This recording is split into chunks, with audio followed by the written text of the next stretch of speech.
Hello everyone, welcome to another video. So in the last video we looked at Parkinson's disease.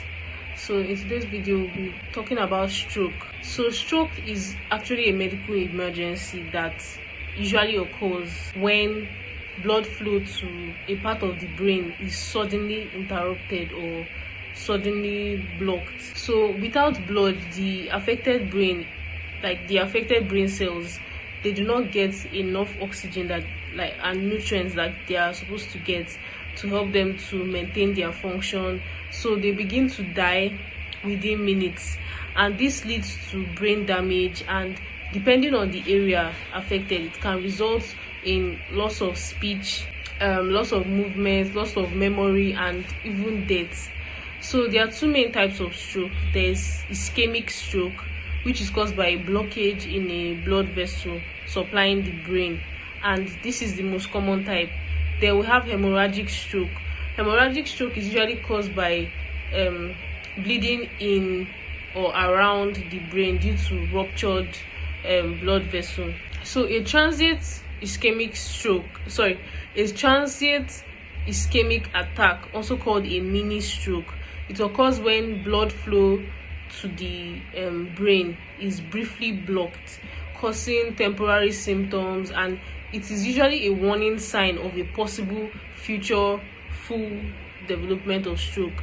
So for the causes and the risk factors, for ischemic stroke, it's caused by a blood clot or a fat deposit or other materials blocking a brain artery. Then for hemorrhagic stroke, it's caused by a ruptured blood vessel, often due to uncontrolled high blood pressure or maybe trauma. So for the risk factors, we have high blood pressure, then diabetes, heart disease like irregular heartbeat or heart failure, then high cholesterol. Then we also have smoking, obesity and physical inactivity, excessive alcohol intake, also having a family history of stroke, and also stroke is more common in older people, and stroke can also occur due to the use of certain drugs like blood thinners or recreational drugs like cocaine. So basically the brain needs a constant supply of oxygen-rich blood to function. So this is usually delivered by arteries that branch off from the heart and the neck vessels. So in a stroke, that is, for example, now in a blocked artery, which is the problem when somebody has an ischemic stroke, it leads to brain tissue starving. It leads to the brain tissue starving of oxygen.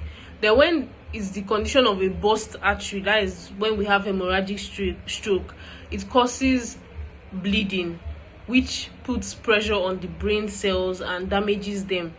So brain function depends on which area is affected. So if it's the right side of the brain, like if the right side is affected, the left side of the body may be weak or paralyzed, whereby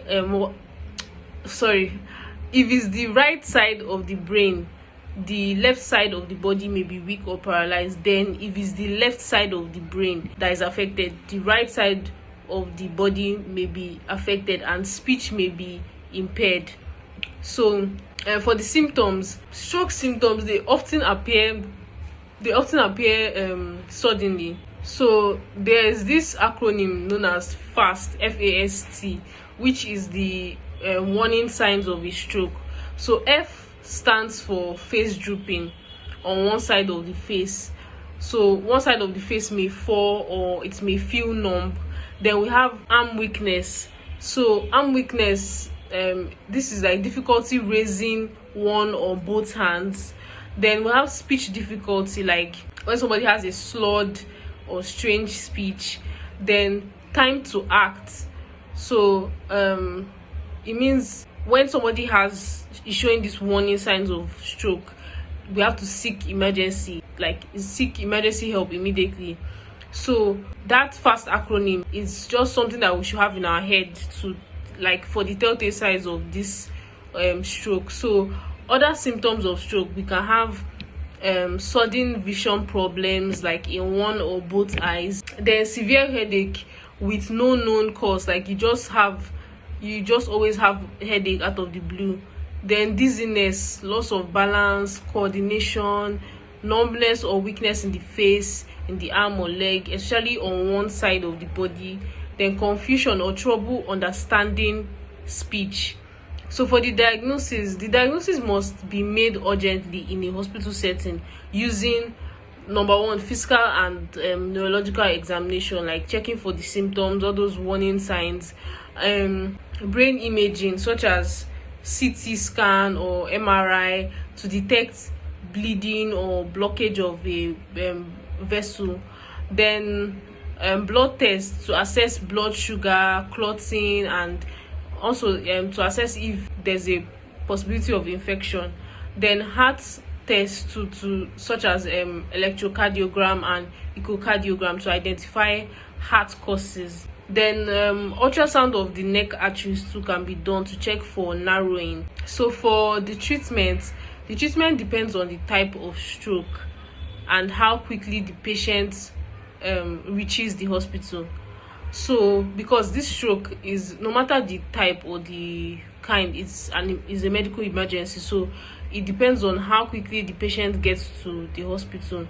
So for ischemic stroke, we have clot dissolving medicines given within a few hours of symptoms to restore normal blood flow, then antiplatelet medicines like aspirin to prevent new blood clots. Then we can also give anticoagulants for patients with irregular heartbeats. Then surgery or stenting can be done in severe cases to open these blocked arteries if it is needed, but surgery is usually not the first option. Like, it's not the first thing that they think about in the hospital. It's just in cases where it is needed. So for hemorrhagic stroke, first we have to do blood pressure control. So if the person has a very high blood pressure, like blood pressure reaching like 200/90, so we have to control the blood pressure, and then surgical repair to stop bleeding or relieve pressure in the brain. So, and also it's advisable to avoid blood thinners in people that have hemorrhagic stroke, because there's already bleeding in the brain, and you using blood thinners, you're just making the situation worse. So for the post-stroke management, so recovery and management, it usually includes rehabilitation like physiotherapy, speech therapy, and occupational therapy. So usually people recovering from stroke, they usually have to be taught how to do the things that they usually knew how to do before themselves, because a part of their brain that had this memory of how to do these things was affected due to the stroke. So they have to be given this rehabilitation therapy to get them to relearn all these simple things like eating, chewing, and all those things.